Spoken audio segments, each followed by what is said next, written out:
with over 190,000 followers amongst platforms in my most nascent niche and about 4 to 5 years of experience making content on social media. Here are some of the things that I wish somebody would have told me when I started, and things that I'm glad that I found out about when I first started creating content. So I'll be reading off a list of things in no particular order. Create and use an email that nobody knows about when you are creating an email for your YouTube channel. Once you have a following, you've invested time into creating that following, and your account is technically worth money because you're getting sponsorships, affiliates, and all that kind of fun stuff.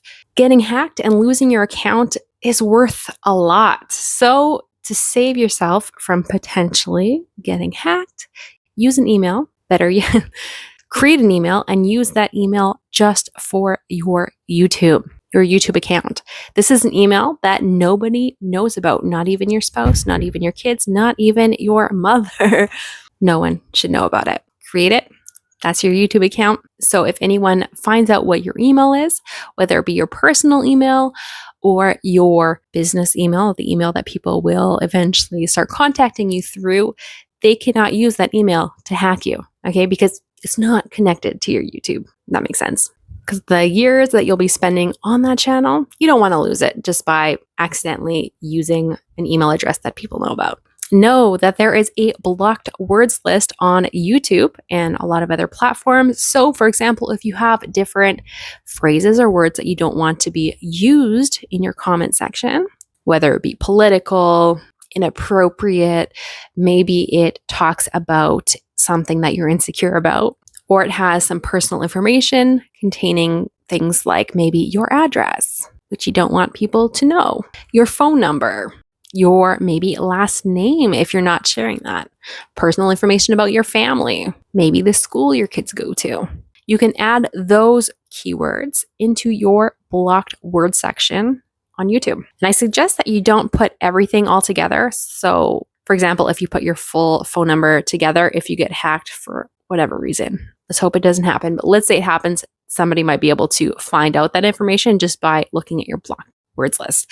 So you kind of want to keep it separate as well. So for example, if you want to keep like the last or the first or 4 digits consecutive as part of the blocked words, or the name of your street rather than your whole address together, or 3 numbers from your social insurance number or TIN number, if that's something that you're concerned about being leaked.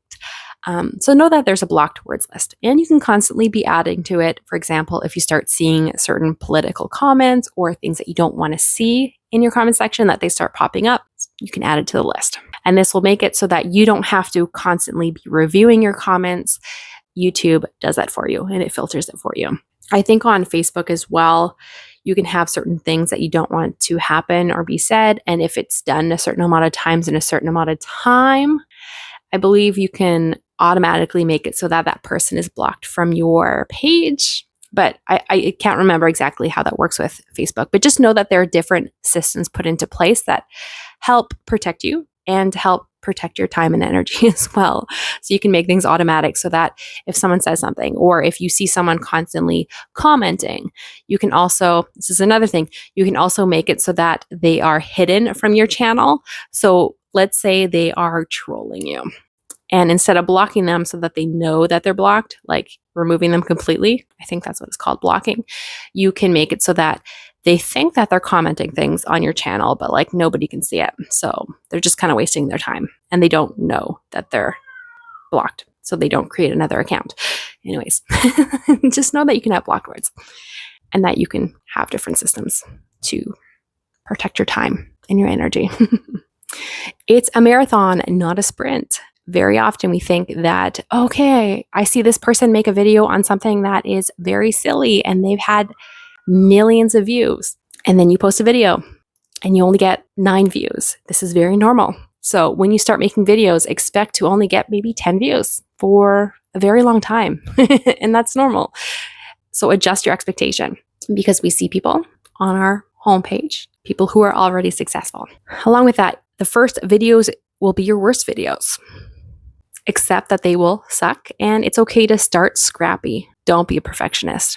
If you're trying to be a perfectionist, you will not progress as fast and you will not improve as fast because you're slowing down the process of trying things, experimenting, and just putting things out even though it's not perfect. So yeah, just focus on making your first 30 to 50 videos and then just take a look at your analytics. Analytics is the fancy word for the data that you'll see on your back end. So once you are on YouTube for a while and you make a bunch of videos, you'll be able to see different data points. Which videos do better? Which videos do people seem to watch more?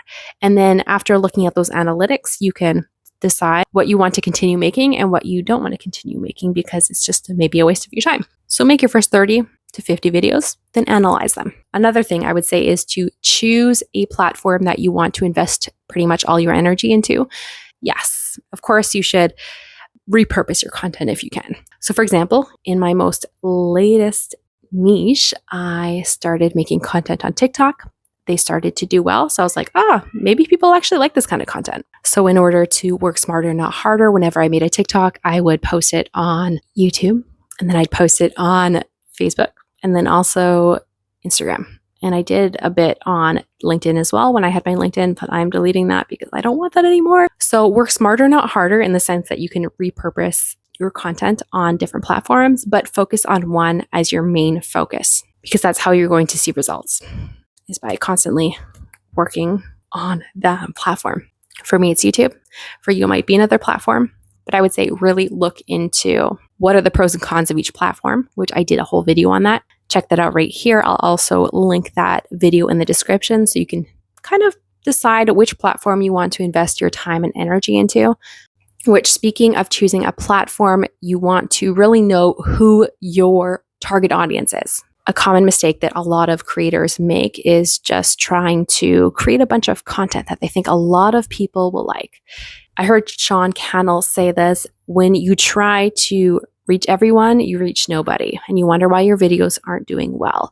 So be very specific about who you are creating your content for. Who are your potential customers? Who are your potential clients? Who's your audience? And then target that audience by making videos that would appeal to them and just them. Because when you try to chase 3 or 2 rabbits, you catch none. That's kind of an analogy that I heard that made a lot of sense to me because I tried to please everybody, or in my most recent niche, it was English learners. I just generally try to please English learners, where now it's just English learners who live in North America that would like to improve their American accent and reduce their foreign accent. So it's more specific, and those are my clients. Those are my future customers and followers, right? That's who I want to attract. So be specific, not just women, not just English learners. I mean, you could, but you're going to grow a lot slower, and it's hard to sell a product to a general audience, right? Or harder. This is just my experience, by the way, and this is just my opinion. Do your research, but this is what I wish I would have known. Speaking of platforms, choosing your platforms, know that the shelf life of your content matters. If you're going to be posting on Instagram, your content, which you spent a lot of time and energy into making, will only last, I think it's only like 2 days or something, like 48 hours or something. So you invest all this time and energy into making a piece of content, a video, and boom, 2 days later, 3 days later, it's like you never even did that. It's like a constant treadmill, a content treadmill that you're never going to catch up to, like building something, if that makes sense. Whereas if you choose a platform like YouTube, that content, the shelf life is longer. It lasts longer. A video that you made 10 years ago can continue to be searched. So consider this when you are putting time and energy into creating content. If something takes off, if a video goes viral for you, double down and continue to make content like that. Create more videos like that. There's something about that made people want to watch it, that made people respond well to it. So continue to make content like that so you can accelerate your growth.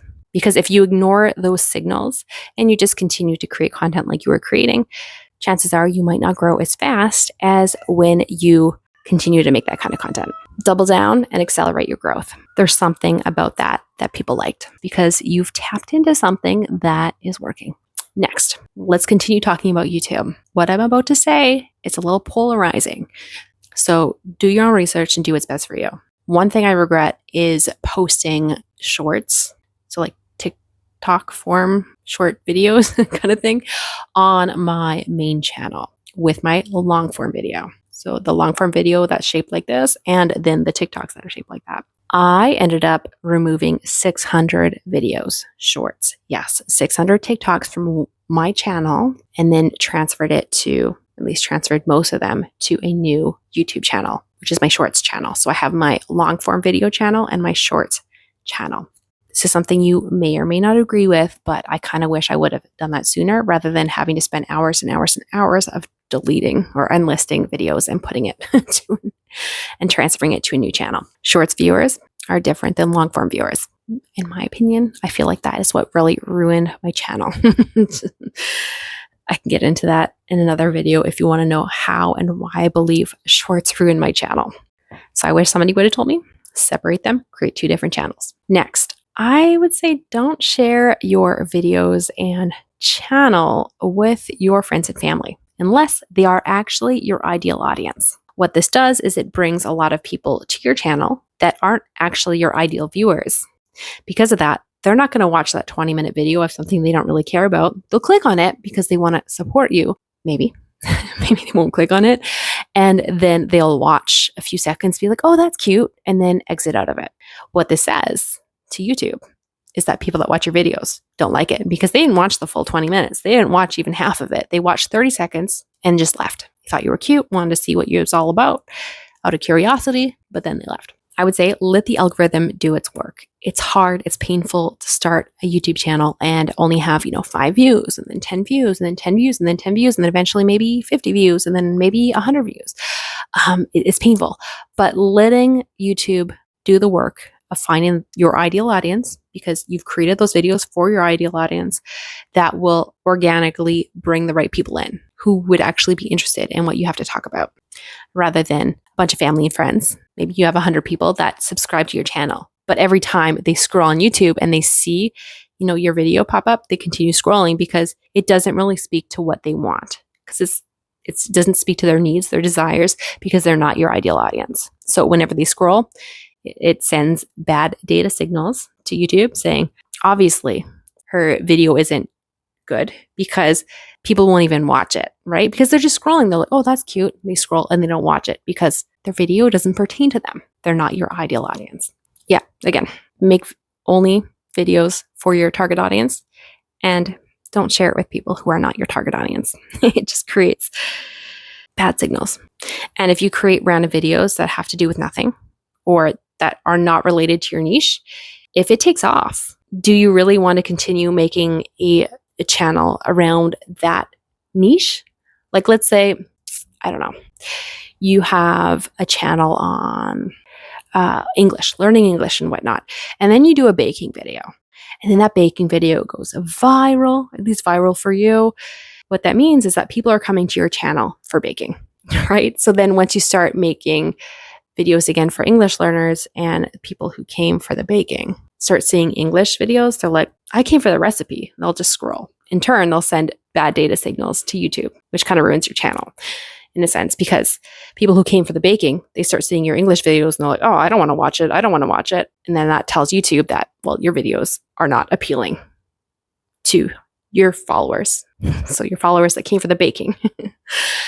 So you can either double down on the baking and create a channel around that, right? Or you can continue doing your niche content for your ideal client. And then, of course, upsetting the algorithm basically when that new content, your niche content, is shown for the people who came for the random video. I'm hoping that makes sense. Let me know if it doesn't.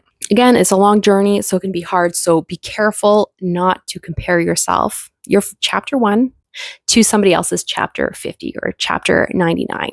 Because when we see other YouTubers, other, professionals in your niche, maybe you'll see that they're doing so well, and it's hard not to compare yourself to them. But know that even though they might seem like an overnight success, it probably took them years of practice to get to where they are. So don't compare your beginning to somebody's middle or end. Also, know that everyone starts at 0 with 0 subscribers, 0 views. So you're where everyone else started at.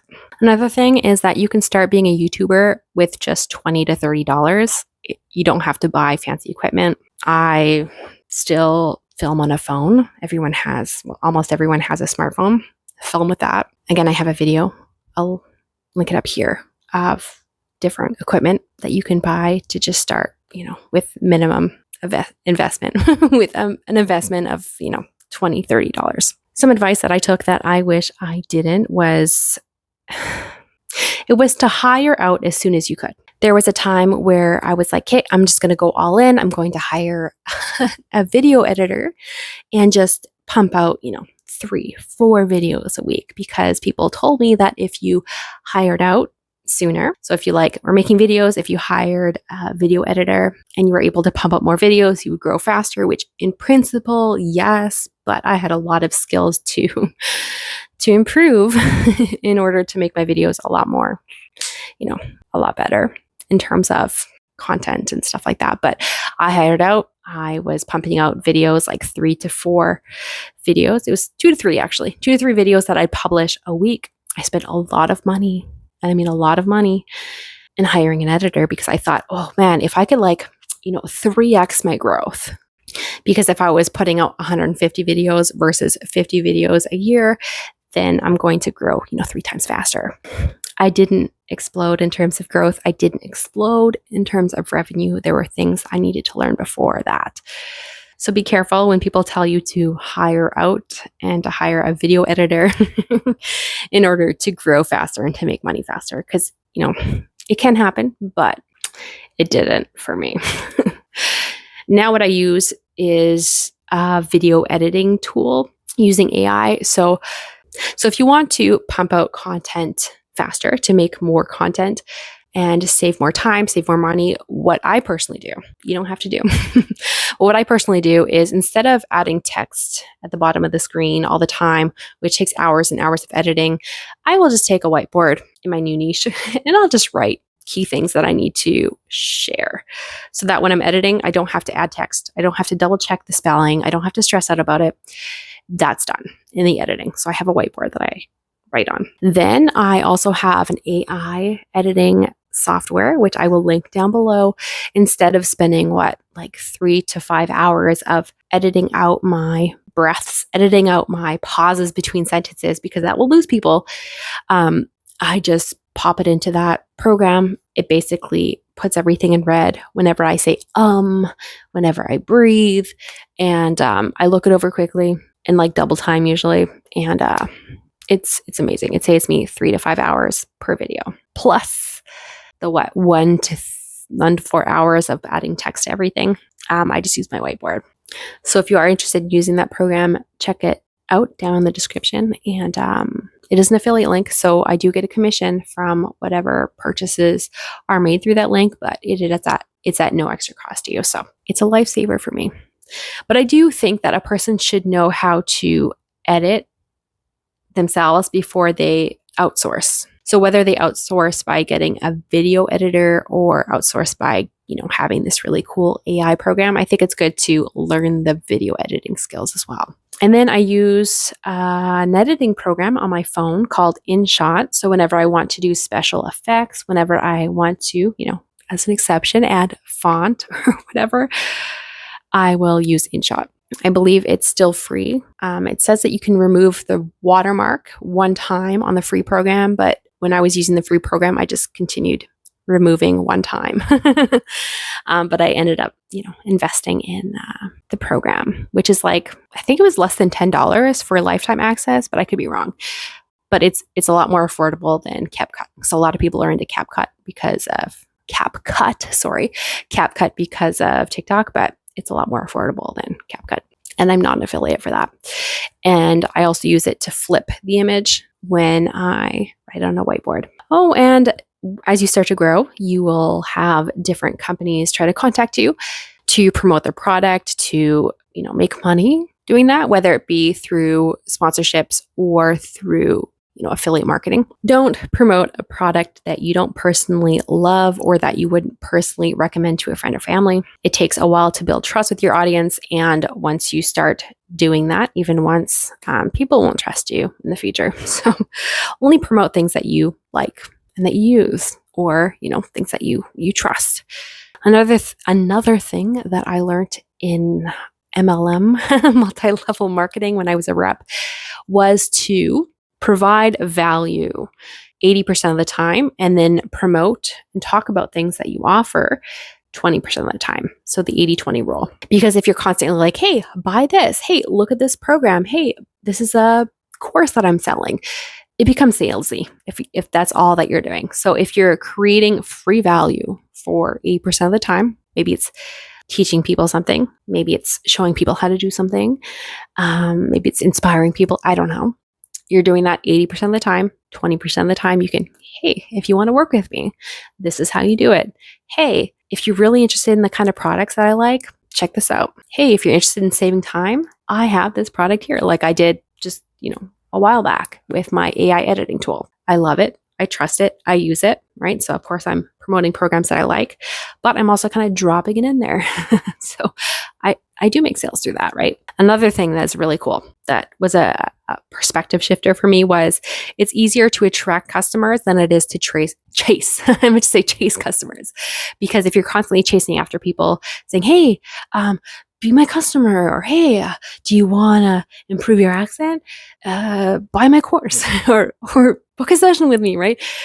People don't like to be sold to. It's easier to attract customers. And I think, I would say that every person who's bought from me, to my knowledge, has been people who have contacted me through finding my content and being like, wow, I really like what you teach. Can I work with you? Can I, are you selling anything? I don't think it's ever been by me contacting people by saying, hey, do you want to buy my stuff? Or hey, do you want to improve your accent?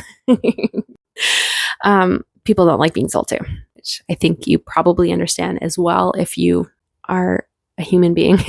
Next, something that I accidentally did, but I was able to fix it quick, is be careful when you take pictures of things. Is there anything like personal information that is being provided? I accidentally took a picture of my workstation, or I try to be like inspirational, and I had a sticker on my laptop with my credit card number on it. I didn't realize that with such good quality, photo quality, that when you zoomed in, you could actually see it. So be really aware when you take a picture. Is there anything that's personal on paper or anywhere? Is it your credit card? Are there photos of your children or things that you want to protect and not show to the world, right? Like when I made recipes, like for example, when I was filming in my kitchen, I would blur out the photos on my fridge. People don't need to know what my nieces and nephews look like, or what my, it's personal stuff, man. Or if you're making content outside, it's getting to the point that with even AI, you can put a photo into ChatGPT and say, tell me where it is. And sometimes it can be like, boom, it's this street in this city. Here's your coordinates, which is kind of super crazy, especially once you get bigger and you get, you have more attention. Do you want people to know where to find you? Probably not. It's one of the reasons why I film indoors. And that was before AI, because I just knew, people can find things out even without AI. Next, start separating your bank accounts. I would say do it right away. As soon as you even start investing money into, like buying things for your channel, memberships, right? I personally chose a bank, like a banking institution that I don't use for anything else except for business. One that does not charge fees. If you'd like to know which one I use, feel free to DM me, or I might eventually put it down in my description. We'll see. So this will help you to separate your business expenses, your business earnings with your personal accounts. This is really helpful for tax season. This is really, really, really helpful to be able to just track what are your spendings, what are your earnings for income tax time, like I'd mentioned. I think I just mentioned. I'm sorry, my brain is like not quite working right now. But yes, track for income tax time. Another thing I wish I would have known, especially my first year, is to just track your expenses, your earnings, like on a regular basis. Have an Excel sheet or a Word document, or however you track, do it. Because once, the year goes by and tax season comes, it's a headache. It'll make you want to pull out your hair, having to track everything, having to look at everything, try to find the receipts, and just just add it in, whether it be weekly, monthly, quarterly, at the very least. Do it. Yeah.